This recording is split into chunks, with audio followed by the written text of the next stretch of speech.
Child abuse, which is often called maltreatment, is when a child ages birth through 21 is abused in any type of physical, sexual, emotional, psychological, or any other act in which the child is harmed. Child abuse can take form of physical abuse, mental abuse, emotional abuse, sexual assault, or even neglect. According to www.safehorizon.org, there are many different definitions of child abuse and incest. A physical abuse is any non-accidental physical injury to a child that can include striking, kicking, burning, or biting, or any other actions that result from physical harm to the child. Child abuse or exploitation is any sex act performed with a child by an adult or an older child, with or without force or threat. Child sexual abuse can include touching or non-touching, verbal seduction or abuse, anal or vaginal intercourse, oral sex, manual stimulation, direct or implied threats.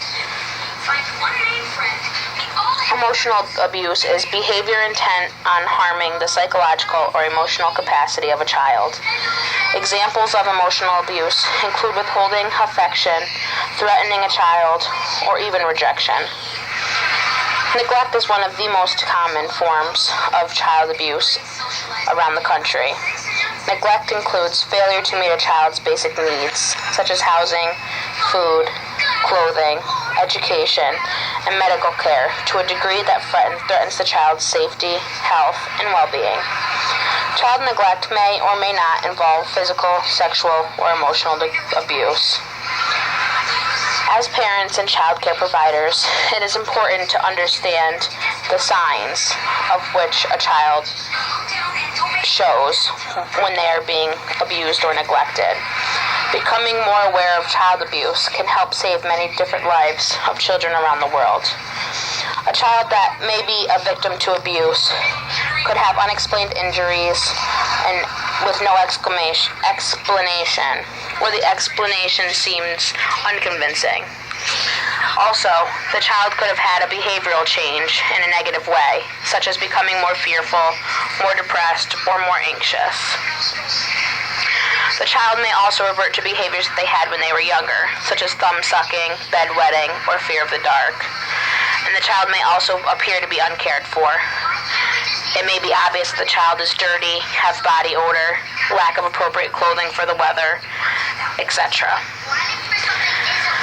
Also, according to www.safehorizon.org, child abuse and incest statistics and facts state that 4 children die every day in the United States as a result of child abuse and neglect. Also, nearly 80% of children who die because of abuse and neglect are younger than 5 years old. Most child victims of abuse or neglect suffer at the hands of somebody that they know. Child abuse and neglect can create a lifetime of harmful effects on its victims.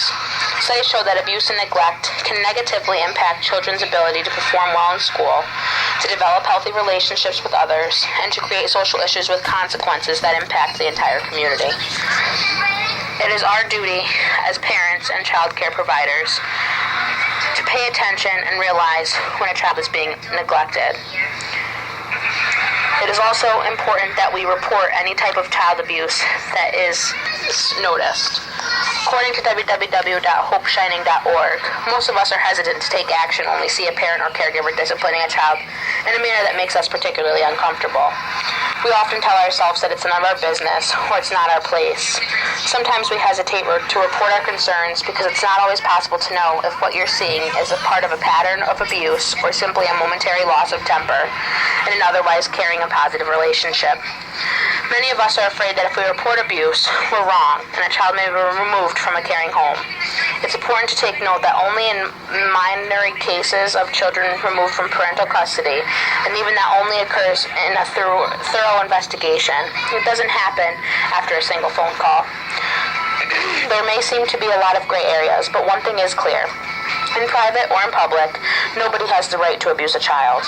As members of a community, we all have the right and the responsibility to voice our concerns, and not doing so could mean the difference between the life and death of a child. If you suspect that a child you know is in immediate danger, call 911 immediately. If you have read the signs of abuse and you believe that a child you know is being abused, you should call the appropriate reporting agency in your state. Most states have nationwide hotlines through some type of hotline for each country or region. In New York State, the number is 1-800-342-3720. Please, everybody, be aware and save a life.